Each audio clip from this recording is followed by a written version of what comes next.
Yet this city of 3.5 million people has only 3 theatres. Melbourne's believed to be more serious about the stage, so it's here that one of Australia's youngest impresarios is starting a long tour of state capitals with the 2 veteran stars he's brought out from London and New York.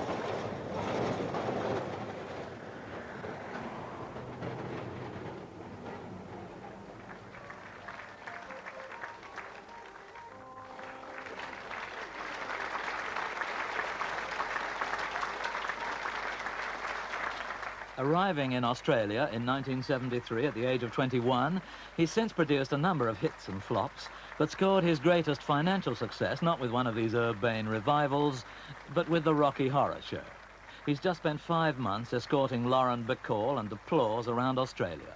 Wilton Morley, who predictably looks like a younger version of his father Robert, is now back upon that theatrical escort treadmill, so I wondered how he was getting along with his crotchety star. I mean, Rex is not young. I mean, he's 78, and he spends a lot of time in the hotel, and then he has to come and do the show.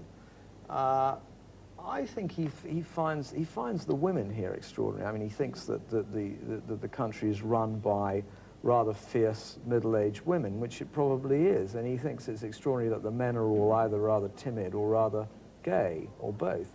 But I mean, that is the general misconception about Australia, that it is run by men in shorts running along Bondi Beach, and of course it's not. The Australian women are quite fierce and do really kind of run the country. What did your father make of it when He likes Australia for the first 10 minutes, and then when he can't get the news or he can't get the story that he's been following in England the week before, and he gets annoyed that every newspaper has a bathing beauty or a dog being born or something on the front page, then he gets irritated with it. So he likes it for about a week, and then he gets bored and he wants to go off. How do you find it personally? Do you Well, find it a better place to live? I love the climate, and I came when I was 21, and it's, you know, it's been very good to me. I've made a nice living here, and I can get back to England when I want to.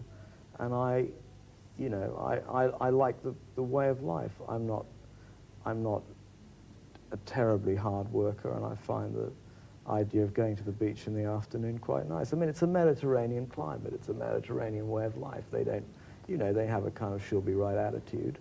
There's not a lot of competition here. There's not a lot of people producing plays. It's a nice living. I understand it. I've been doing it for 10 years. There's something fun about taking a show to, you know, Mount Isa or Alice Springs or New Zealand. I love traveling around it. We had the most extraordinary experience of taking the Rocky Horror Show to Mount Isa, where they'd never had anything. I think they'd had, the man at the theatre said they'd had Frank Ifield and Les Girls in the last 10 years. I said, oh, well, this is a cross between the two. I said, you'll love this. But people would get up in the middle of the performance and kind of go out to the bar and have a drink and come back in as if it was a wartime concert. Promenade. And then the man around the theatre said, I hope you won't mind, I'm having a little wedding ceremony. I'm the registrar here. I'm marrying some people between the 6 o'clock and the 9 o'clock show. Do you mind if I use the set? I mean, it was the kind of experience that one wouldn't have missed for the world. You know, so you get, I mean, there's a lot of pioneering here, you know, in a sense. One of the universal complaints of immigrants here from all walks of life is a lack of culture.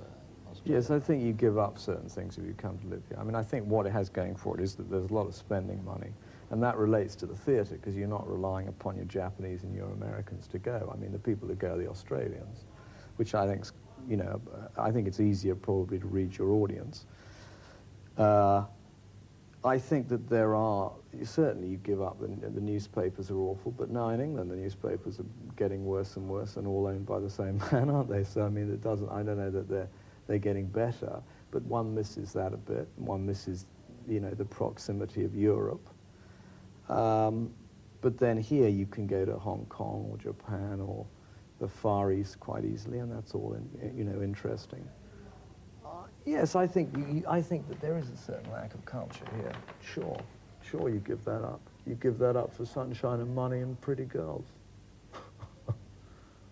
Television certainly seems curiously amateur and pleased with itself here. Is the theatre audience equally undemanding? I think they're probably less demanding, the theatre audiences, than they are in New York and London, that's true. But I think they may be more honest than they are in New York. I mean, you go to the theatre now in New York, they get up and applaud the orchestra, the overture, you know, they have this extraordinary thing of leaping to their feet every 5 minutes because they've been told this is a wonderful play. This is a much realer audience. It's because they pay so much money to get in. They don't give a stuff what the press say. Yes. I mean, no reviewer can close you overnight here. I mean, it works on word of mouth. If they, you know, so it's an honest audience.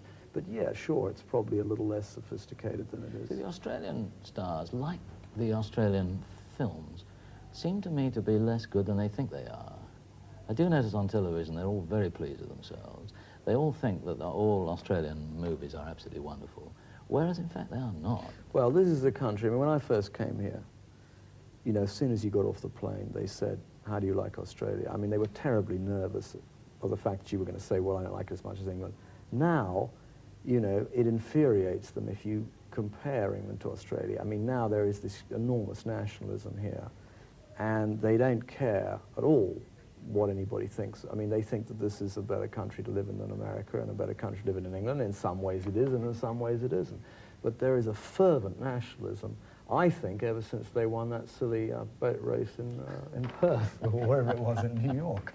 I mean, I think the America's Cup probably started it as much as anything else.